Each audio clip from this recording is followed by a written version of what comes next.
पति मारते हैं? हाँ जी। कहाँ से हो आप? करनाल? हाँ जी, जिला करनाल, गाँव रायसन। और रायसन? मुझे पी के बहुत मारता है। मेरे 2 लड़के हैं जो वहीं पे रह गए। तो आप यहाँ आ गए? हाँ जी। मैं तुमको बताया कि आप यहाँ आ रहे हैं? नहीं, वो सबको पता है मैं कहाँ हूँ, लेकिन वो मुझे कह रहा है कि अगर तू अब गई तेरी गिट्टी में बुड़का मार के तुझे जान से मारूंगा। जब मैं वहाँ से भागी थी, जड्डों के दिन थे। तो किस बात के लिए मारते हैं वो? क्यों? दारू पी के मारता है जी। मैं उसे रोकती हूँ कि दारू मत पीकर कुछ खाने पीने की चीज़ लेगा जिससे मैं भी खाऊं और मेरे बच्चे भी खाएं, लेकिन वो ये बात नहीं समझता। बस मुझे रात को 2 बजे के बाद मुझे बहुत मारता है। और पिटबुल का कुत्ता बांध रखा था, वो खोल देता था जिससे कोई मोहल्ले पड़ोस का मुझे छुटवाने भी ना आए। पिटबुल का कुत्ता था जी, 8000 का लिया था उसने, गंजा में का, उसमें भी मैंने उसका सपोर्ट करा क्योंकि मेरा धर्म था अपने पति की रक्षा करना। लेकिन उसने मुझे बहुत मारा जी। मैं जड्डों में भाग आई थी, मेरे सिर में कैंची मार रखी थी, खुन्ना कहीं, और एक बामनी ने मुझे अपनी टूटी हुई चप्पल दी और मेरे पे ना कपड़े थे ना कुछ था। मैं बड़ी मुश्किल से अपने घरों आई भाग के रात तो को। उनके जो आपके सास ससुर हैं वो नहीं डांटते उसे, रोकते? उसने अपनी माँ को भी मारा, बाप तो मर गया उसका। वे 2 भाई हैं, एक बहन है उसके। तो उसके भाई लोग समझाते नहीं? नहीं, वो सबको मारता है। उसने अपने भाई भौजी काट रखे थे, वो वहाँ पे पृथ्वीराज चौहान की मूर्ति के नीचे किराए पे रह रहा है।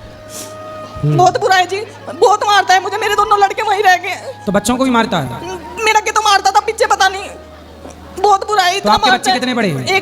एक 8 साल का होगा, एक 6 साल का। उसका नाम हनी और सहजप्रीत है। तो आप छोटे छोटे बच्चों को छोड़ के आ गए हैं? अब गुरुजी मैं क्या करती, जब मेरे सिर में कैंची मार रखकर पीछे से, वो पत्थर टैल का काम करता है और ग्राइंडर मशीन लियो, फिर कह रहा है कि तेरे टुकड़े करूंगा, और कच्ची लैटरिन थी, कह रहा है इसे मैं दाब दूंगा, कह दूंगा किसी की गैल भाग गई।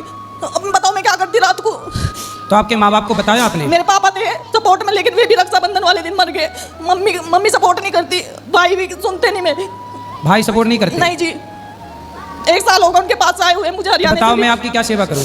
गुरुजी बस वीडियो के माध्यम से यही कह रही कि जो मेरी वो वीडियो देख के ऐसा उसे करना नहीं चाहिए। पहले तो उन्होंने झोली पला के मांगा था मुझे, कह रहे 50 गज का प्लाट देंगे, ये देंगे। वहाँ जाके जो उन्होंने मुझे एक गुंटी और पंजेब चढ़ाई थी 12 तोले की, वो भी खोस ली।